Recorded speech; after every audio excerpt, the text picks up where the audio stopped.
Today we're going to talk about how much does it really cost to build an ADU. Uh, what we're going to talk about is you're going to learn how to budget confidently, avoid surprises, and ensure that you have as much information as you can gather to prepare for this project efficiently, effectively, and um, the right way. So let's go ahead and get started. For those of you who don't know, my name is John Grishpole. I'm one of the co-owners of Maxable. Our website, Maxable Space, is essentially a resource to help you plan, guide, and build your ADU project. We've worked with hundreds and thousands of homeowners over the years. We've been around for over 5 or 6 years, essentially since ADUs have become a thing. And whether it's providing general guidance, pointing people in the right direction, or matching them with architects, lenders, contractors to get their projects off the ground, that's exactly what we do and what we're here for. Like I said, we've helped hundreds of homeowners build ADUs throughout California. So we'd be happy to support you and your project. If you're already convinced, if I sold you right then and there, go ahead and book a free consultation. It's free. There's absolutely no cost involved. It's an opportunity for you to ask us personal one-on-one questions. It's an opportunity for you to learn anything that may not be covered under any of these webinars. And it's also a chance for us to get to know you better and better understand which of our partners are likely to be the best fit for you, whether you're looking for an architect, a lender, a contractor, whatever it is. We can point you in the right direction and or help you ourselves. So if I'm that convincing, go ahead and book a call. Otherwise, let's get started. So let's start with the first big question that everyone always asks me, or I ask myself after having millions of these conversations. Why are ADU costs so confusing? Whether you see it on Facebook, you see it on contractors' websites, whether you're even getting bids from contractors, you may discuss a very, very similar project with multiple contractors. And for some people, it's going to cost $100,000. For some people, it's going to cost over $400,000. So what? Hopefully not for the exact same project, but I've seen it. So why? How could there be such a huge range? Now, another thing that throws a wrench into things is some contractors, some articles you read online, some people reference construction costs. That means on-site building materials, that's construction. Whereas other people may cite project costs. And there's more that goes into an ADU project than just the building phase. There's pre-construction, there's the design, which is factored in, there's site prep. So there's a lot that can go into these projects.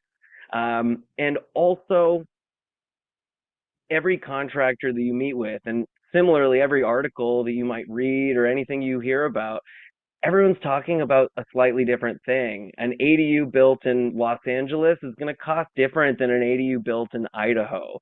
A 400 square foot small economical ADU built as a rental is going to be a completely different project than a 1,200 square foot handicap friendly space for aging in place, where you want it to be nice and comfortable and soft finishes, and you're willing to spend more for higher quality things. But that said, it's important to understand that the earlier you establish a clear budget and make sure that you have everything tight and kind of firmed up with your architect and your contractor, understanding the realistic cost of the project, that means you're going to have fewer delays, fewer changes halfway through. And as always, the more planning you do early, the less headaches you'll have later. So the first cost that I mentioned was pre-construction. What is pre-construction? It is everything that goes into the project before the first hammer is swung. So that includes feasibility analysis and pre-planning. You don't always need a site survey, but sometimes you will need a site survey. And I offer completely free consultations, but some architects or some more qualified professionals in the space will charge for consultations. So you have to factor in those costs. Then the main one is designs and plans. There's architecture, there's engineering, there's all the professionals that you have to pay to take your vision and turn it into a reality on paper before it becomes a reality in your backyard. And then after designs is the permitting. You submit those plans to the city. You're going to pay fees up front. You're going to have to pay for the permits as well. There may be impact fees depending on the size of the ADU. And also, sometimes you typically have the option to also pay a permit expediter. That is a service that people offer, that companies offer to handle the permit submitting process for you. They know how the city works. They do it all the time. If any of you have ever tried to get a more comprehensive project approved through the city, you may understand how difficult, confusing, stressful it is. So that's why those people exist. And then there's other soft costs as well. There's Title 24, there's soils reports. There can be so many things that are factored into the cost of your project before the construction actually begins. So I have another question for you guys. What percentage of your project cost typically goes towards pre-construction? Is it 2%? Is it 5%? Is it 50%? I don't know. Well, I do know, but I'm not going to say it yet. I want to get a few responses, see what you guys think. So let's say I'm spending $200,000 as my full budget for an ADU. How much do you think of that is going to go towards all of this pre-construction work?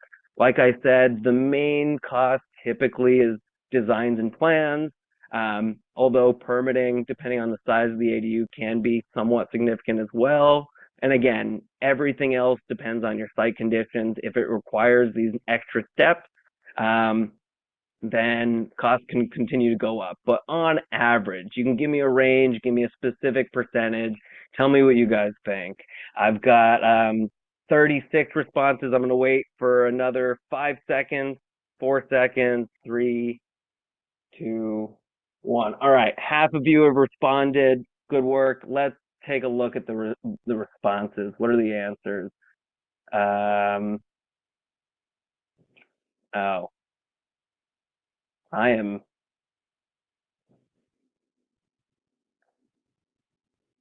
not able to pull up the answers. I'm sorry.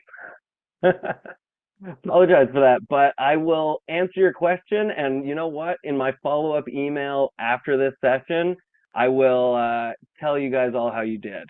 But you'll also know how you did in a moment when I show you the answer. The answer is typically 15 to 25%.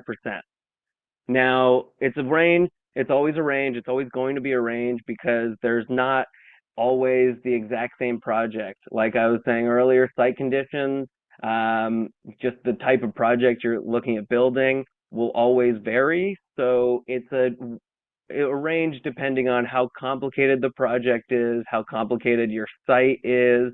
I'm so sorry, Cecilia. It is not a funny thing that I couldn't show you the percentage that you guys bet on, but I'm telling you right here, the answer is 15 to 25% on average. And I'm sorry I don't have a tech person, Cecilia. I actually am also the tech person.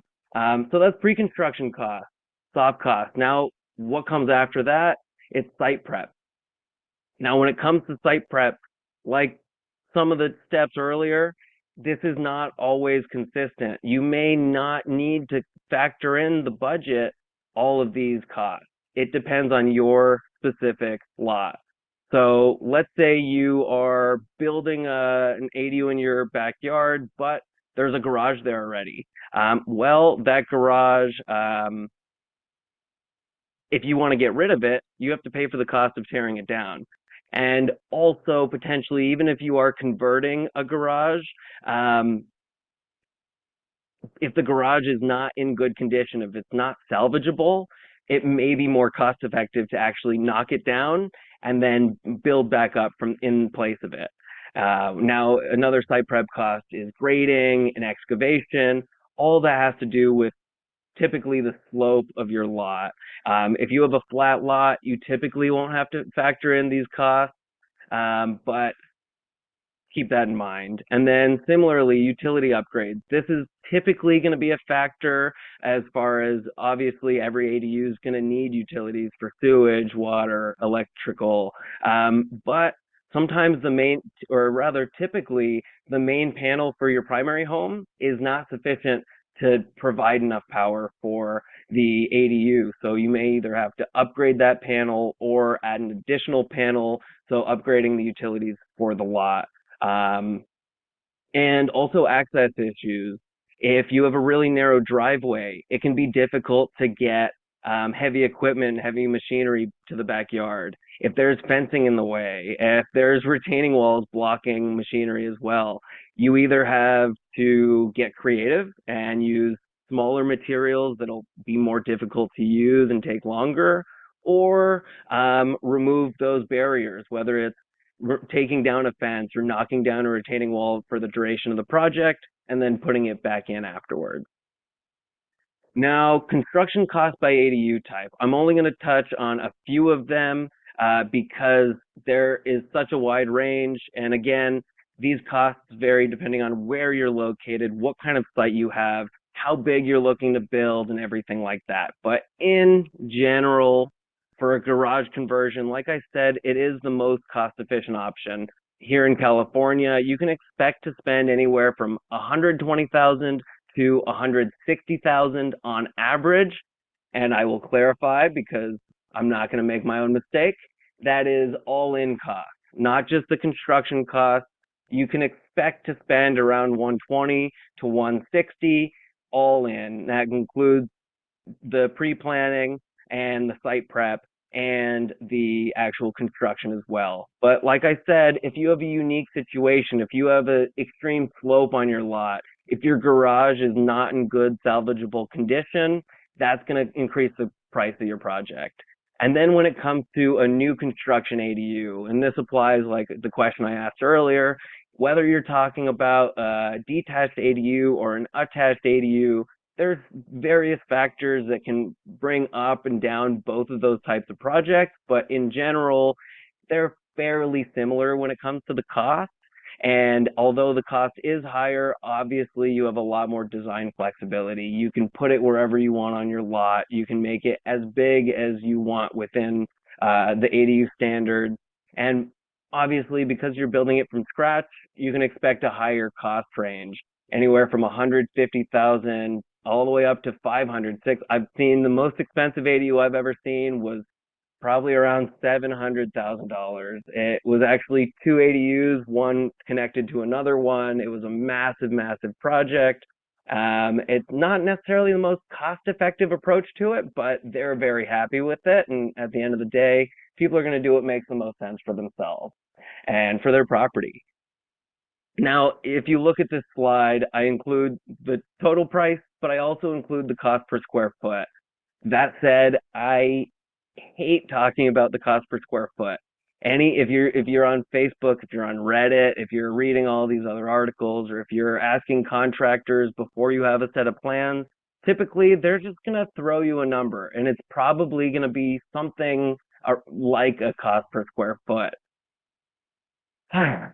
But it's really, really irritating because, granted, if you talk to a contractor specifically about your lot and they come out to the site and they evaluate it for you, a cost per square foot can be a little tighter, but cost per square foot is highly, highly irrelevant. But why? Why is cost per square foot irrelevant? Because cost per square foot is just not a good way to estimate a project. The first 400 square feet of a space is typically the most expensive. So, and also, like I was mentioning earlier, there's so many different factors like the complexity of a design, the difficulty to access your lot, the condition of the existing utilities or the slope or the level of finishes. All those things will directly impact your cost. And like I said, the 400 square foot ADU is typically the most expensive new construction ADU because the bigger you get, there are economies of scale. If you look at this, there was a recent project that was a 1,200 square foot ADU, and that ended up coming out to around just under 400, 392 per square foot, all in final cost for construction. I believe this is construction alone. Whereas here, for a 344 square foot ADU, that actually ended up coming out to 450 a square foot. So why is that? How is it possible that such a small space could cost so much more? Well, it's because not every square foot is created equally. This bedroom or a living room on the right, its floor, its walls, it's a window, that's simple. But in a kitchen or a bathroom, you have way more costs that are factored into that. So if you just look at the kitchen and the square footage of that, the cost of that is far higher than the cost per square foot in a bedroom. So let's say you want a 1,200 square foot space, you want 3 bedrooms, you're still only going to have 1 kitchen. You might have 1 bathroom, you might have 2 bathrooms, but that's not going to dramatically increase the cost. So that's why a smaller ADU, since an ADU is required to have a kitchen and at least 1 bathroom, those smaller units are typically always going to be more expensive. Now, what are some common cost drivers? The size and the square footage, like we've discussed, the finish level and materials that you choose for the project, those will drive the cost of the project up. And again, the complexity of the design, the slope, the quality of the structure that you're working with, if it's a garage conversion or any other kind of existing space, and certainly labor conditions, market conditions. Right now in California, but really everywhere, there's a severe labor shortage in the construction industry. That means a lot of contractors you talk to, they're busy, they're booked out. And that means that their workers, their subcontractors, are able to charge more because they're busy. And people are still going to keep hiring them if they're charging more. So little by little, costs are going to keep going up, but not always. There's always differing market conditions when it comes to interest rates, when it comes to real estate prices, that will always factor into cost of construction. So when you're getting bids from contractors, it's important to understand what's typically included in those bids, what's not always included. And these are the most common things to keep an eye out for and to think about when you're collecting these estimates. First is labor and materials. There are some contractors who will say, here's my cost for labor, you buy the materials, I've got the crews to put them in. That's not super common. Typically, an estimate that you get from a contractor will include labor completely. That's at very least what you're paying them for. And it'll at least include rough materials. Not all bids include finished materials like flooring, paint, countertops, things like that. But the lumber, the hardy backer, the drywall, that is typically implied that it's going to be included. And then for contractor bids that do include finishes, it's usually bid out for basic finishes and what's called an allowance. So if you express to your contractor that you want higher end finishes, really nice marble and real hard wood throughout, that's important to clarify as early on as possible to ensure that the number you're getting from your contractors is consistent with what you expect to spend on your project. On the other hand, and one more thing I didn't include here, just came to mind. Anytime you get a bid from a contractor, whether you see a line item for it or not, it will typically include their overhead. It'll typically include the cost of working with them. So if you hire a general contractor, some of them have a line item. They say GCC. Other times it'll say profit and overhead. Other times you won't see it at all in the estimate. It's there, it's just not visible. Typically, that's one way that contractors do write estimates is they factor in their profit and overhead into the cost of everything else in the project. And what's not included in these bids, landscaping, appliances, connection fees, permit fees, anything that has to do with utilities, anything that your crew, that your contractor is not going to necessarily be doing, it won't be included. And the landscaping, many general contractors don't offer those services. Some of them do, many of them can, but it's always important to understand, ask this question to every contractor that you're collecting bids from, what's included and what's not included that I will still have to budget for. So when it comes to budgeting for your project, tip number one, create a contingency. I always say expect your project to cost 10 to 15% more and to take 10 to 15% longer. Set your expectations at the reasonable level, because if you expect perfection, it's unlikely that you're going to get it. Make sure that when you're evaluating your whole budget for the project, you're including all the costs that we've talked about today, the soft costs, all the way to move in. If you plan on renting the property out, that's an added cost. Whether you use a property manager or you list it yourself, there's added costs involved with that.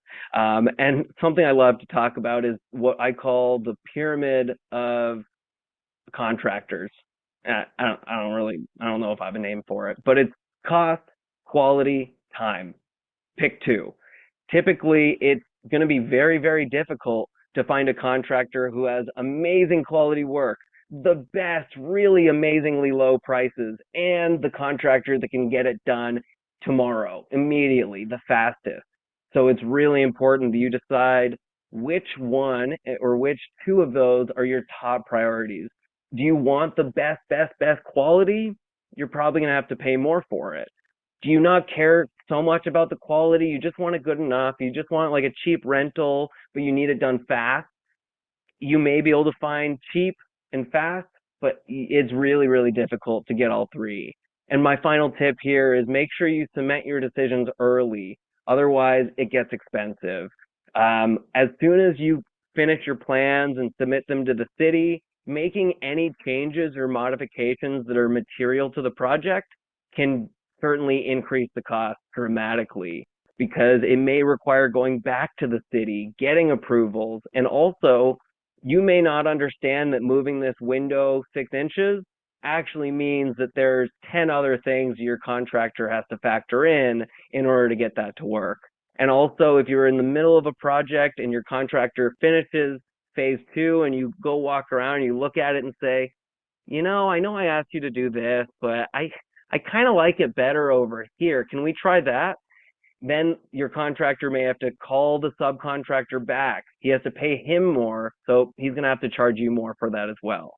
It is 10:30. It is 10:32. So if you do need to leave, I do have a few more slides. I'm going to power through them, but rest assured, like I said, I will send a recording of this session as soon as we finish. So if you do need to get going, that's okay. If you do have questions and you need to get going, drop your questions in the chat. I'll do my best to answer them all at the end of the session and get to it from there. But otherwise, I'm going to keep rolling. So when it comes to understanding and comparing bids, it is extremely, extremely difficult. No two bids are ever going to look exactly the same, and sometimes they can vary tens and thousands of dollars. So make sure that you're comparing everything apples to apples between all the bids that you collect. And it's really difficult. Here's an example of it. You might get two different bids for the exact same project, but bid A might include site prep and include the cost of finishes, the materials, and bid B may not include site prep and may not include any of the cost of finishes. That can be difficult. And same thing for allowances. Like I said, allowances are the cost of the materials, of the finished materials that your contractor is including in the cost of your total project. So if bid A only has a few allowances, but bid B provides allowances for everything, that means bid B is including a lot more in the cost of the finishes as opposed to bid A. So comparing these bids is super, super difficult because they're including some things, excluding other things. It is very, very confusing. So you want to make sure that when you're comparing apples to apples, make sure that each contractor you're bidding your project out to has the exact same scope. If you've selected what materials you want to use, tell them that.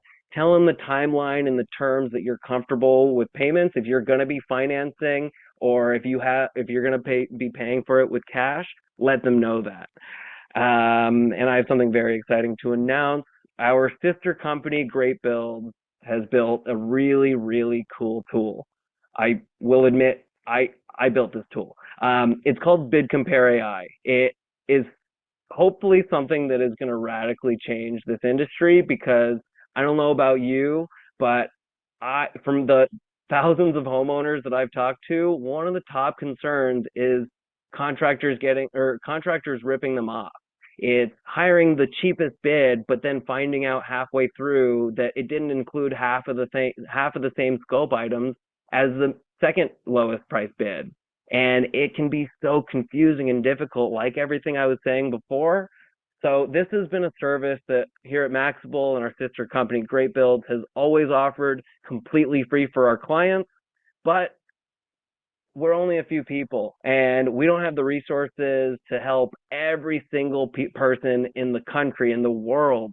So I decided we can build a tool that can do exactly what we do. It's still in its beta format. I would love for you guys to test it out. I think it works pretty well. All you have to do is upload your contractor bid, ideally in a PDF format, ideally in a way that is legible, and within minutes you'll get a report back. You'll get a bid comparison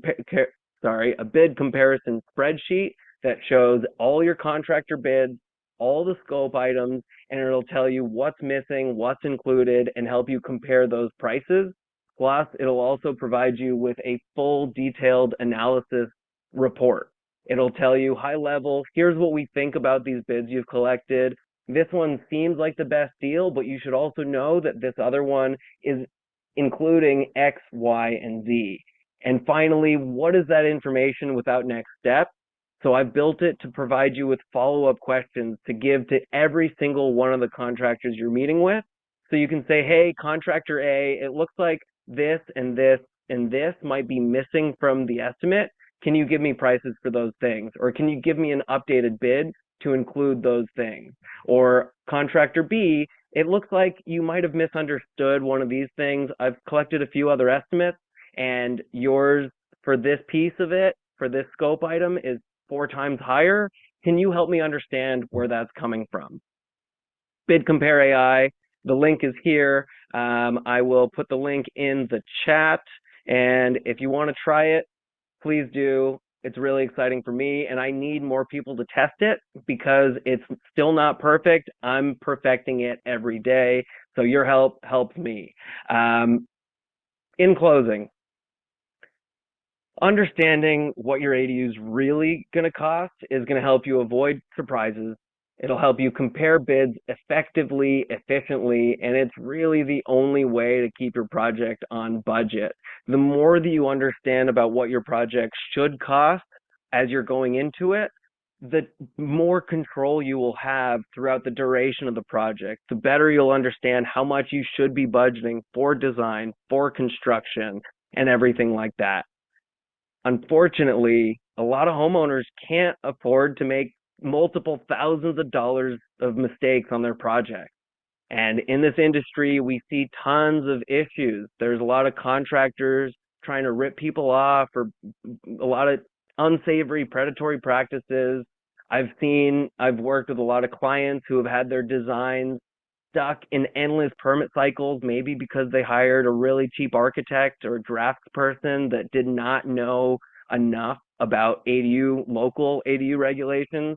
And finally, floor plans add thousands to build costs because you may hire a really amazing architect, but if they don't know ADUs, they may design something that is beautiful but extremely, extremely expensive to build.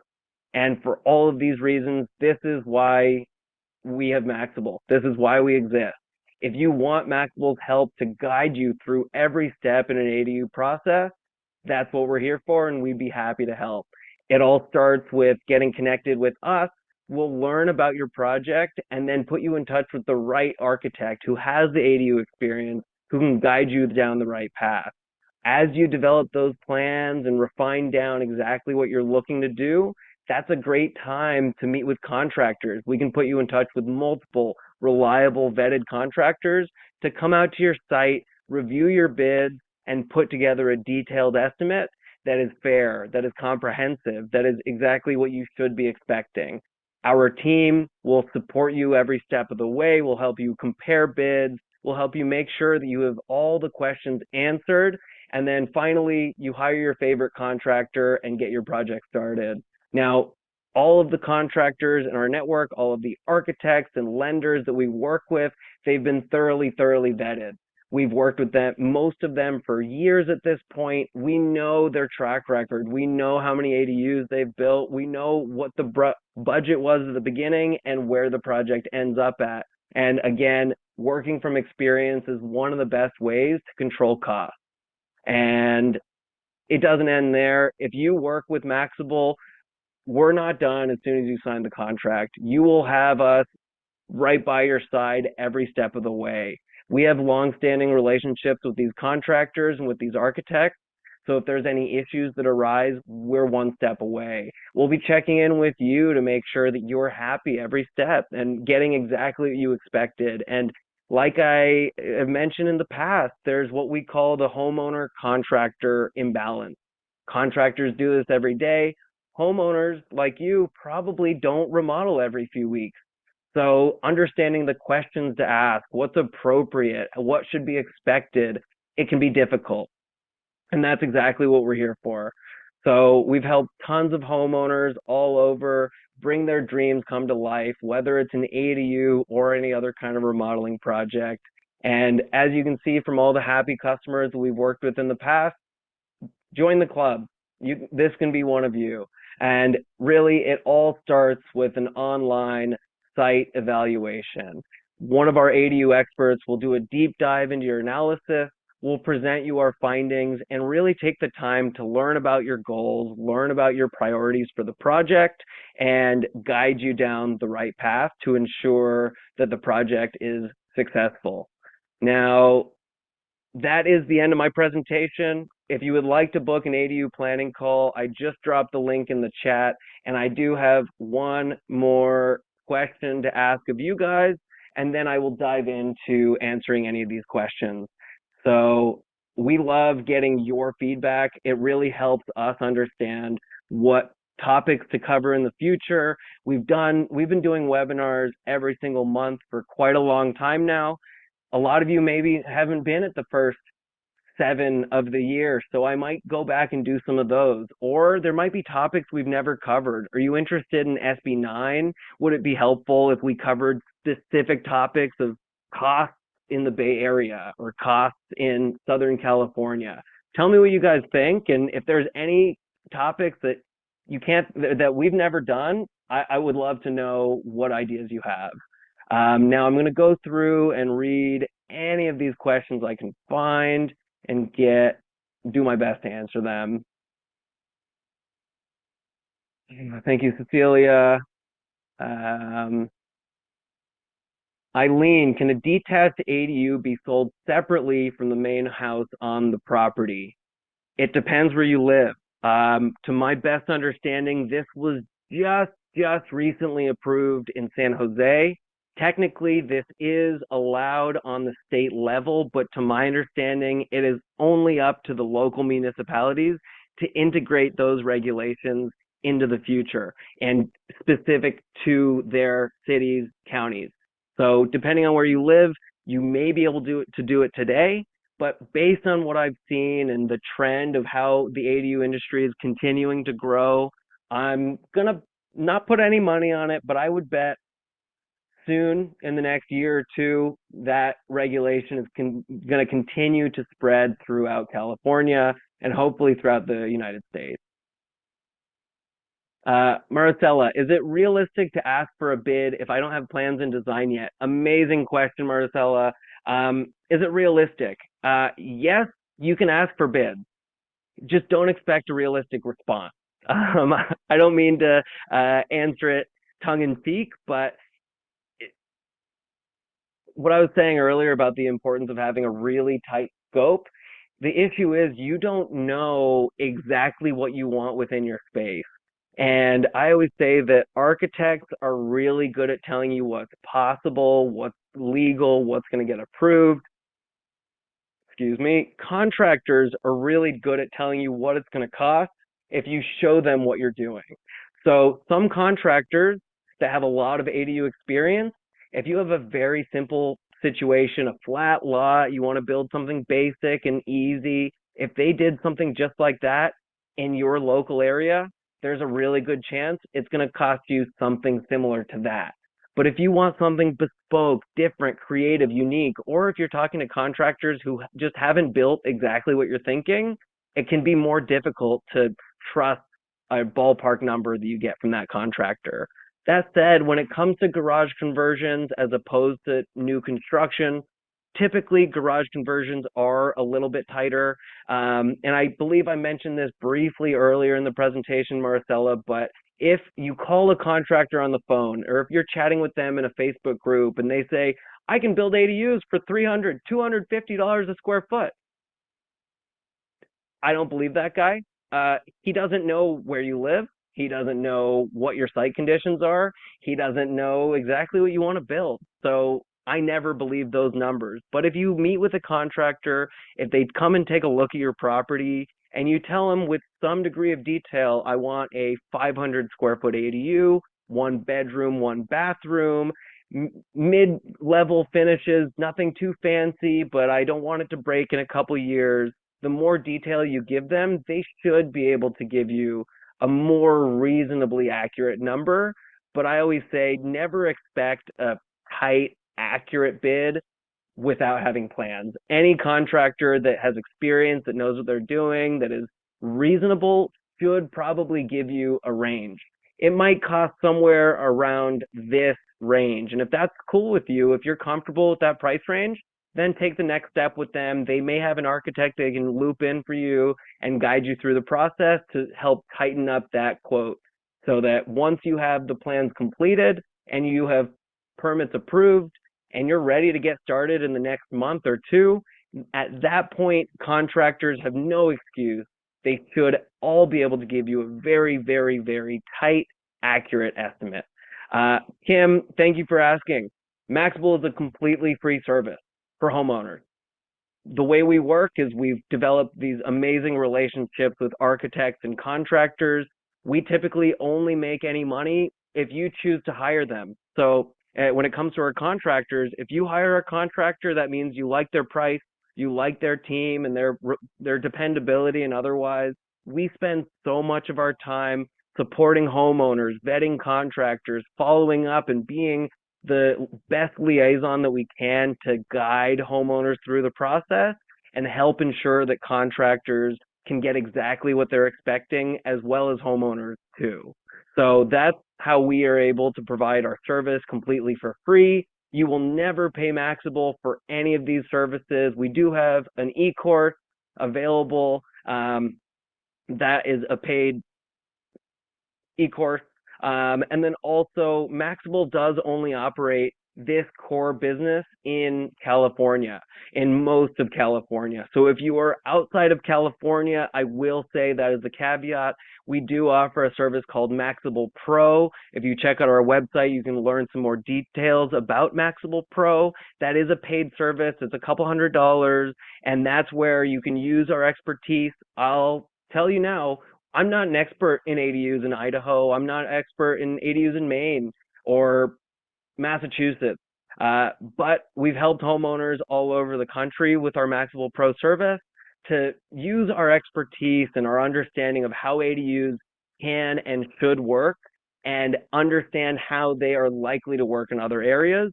And nonetheless, building an ADU in California and building an ADU in Florida, it's the same project. There's just potentially different rules to follow. There's different pricing to identify.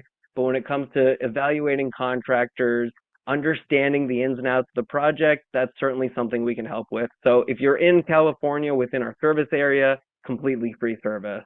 A couple more questions. How do I register a new address, such as a half mail post office address for the ADU in the backyard? Charles, that is all taken care of as you're submitting the plans to the city. Your architect will help you with that. And there's specific forms that you'll fill out that, depending on where you are, you don't always need to get a new address. Typically, you will. That is the most common. And that process is essentially taken care of for you through the process of doing it. Russ, I'm searching for a property with ADU potential. The purchase process often requires quick decisions with limited information. Thoughts on how to approach? Russ, this didn't have too much to do with this session, but I made a document that answers exactly this question. So I will provide a link to it in the follow-up email. It is essentially what to look for. There's different types of lots that can make building an ADU super easy, or at least relatively easy. There's properties that have better ADU potential, like a corner lot, for example, or a lot that has an alleyway going through the back of it, and a flat, easy lot with no obstructions or easements. So there's a few things, but I'll send you that document that we put together, and that'll answer some of your questions. Now, beyond that, it's hard because I know when it comes to a major project like an ADU, it's typically not something to be rushed. You could consider developing a relationship and hiring an architect. You may have to pay them some money, but to have them in your back pocket when you need something quick and fast and just an answer of a litmus test of how does this look? What do you think about this?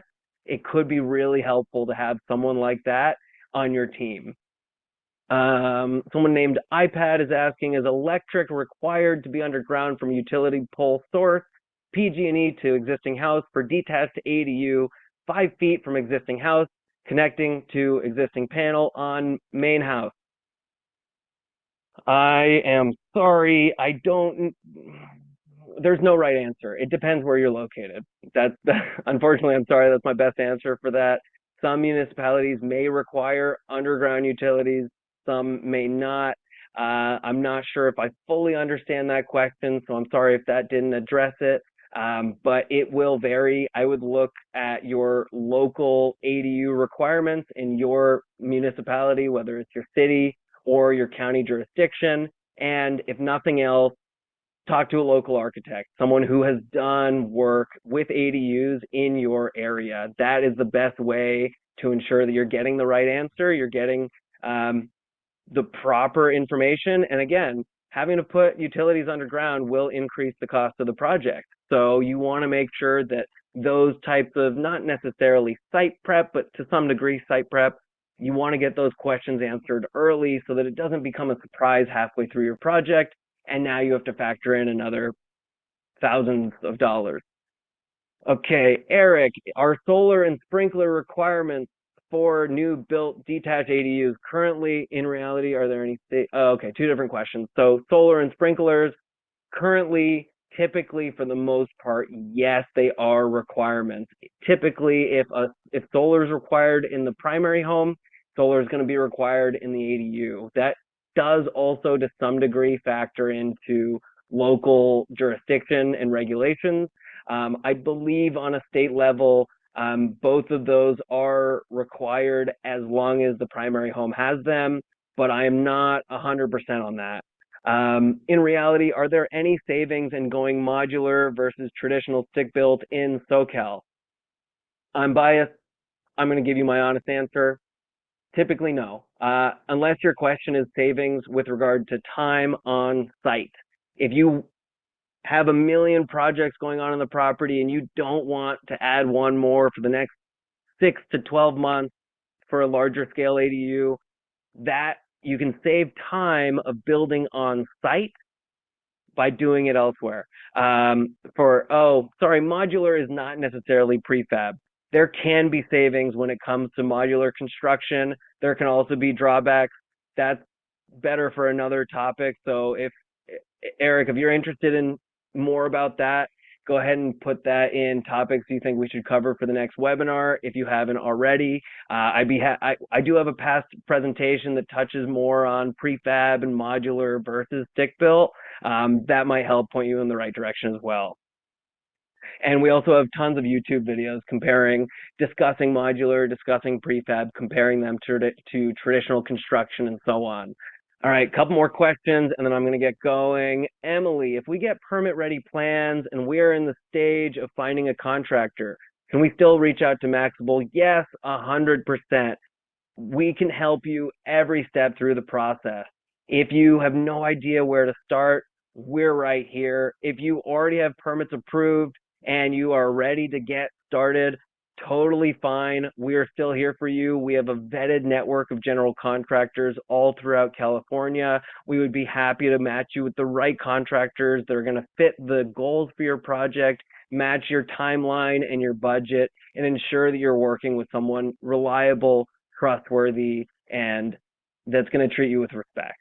So if Emily, if you do want to get some estimates, go ahead and click the book a call button. That's the best way to begin the process with our team and get the process going from there. We'd be happy to match you with 3 or more contractors so you can get fair, reasonable, apples to apples estimates. All right, last question. Eric, would you know if there's a significant cost differential between a standard pitch roof versus a deck? No, I don't. I'm sorry, Eric. I don't know the answer to that question. Okay, thank you. We have gone almost double time. So the 47 of you that are still here, thank you so much for sticking around. I hope you found this valuable. If I missed anything, put it in the chat. If there's anything else that you think we should keep talking about, email me, put it in the chat, answer the question.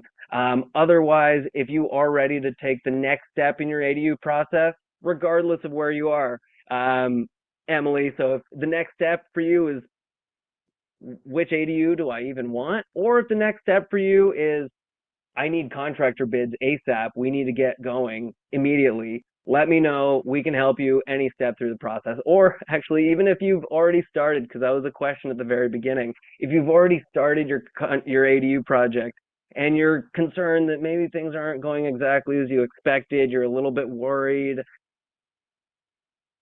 our goal here at Maxable is to provide as much value to homeowners as possible. Yes, we are a for-profit business. Like I said, we make money through the services that we offer.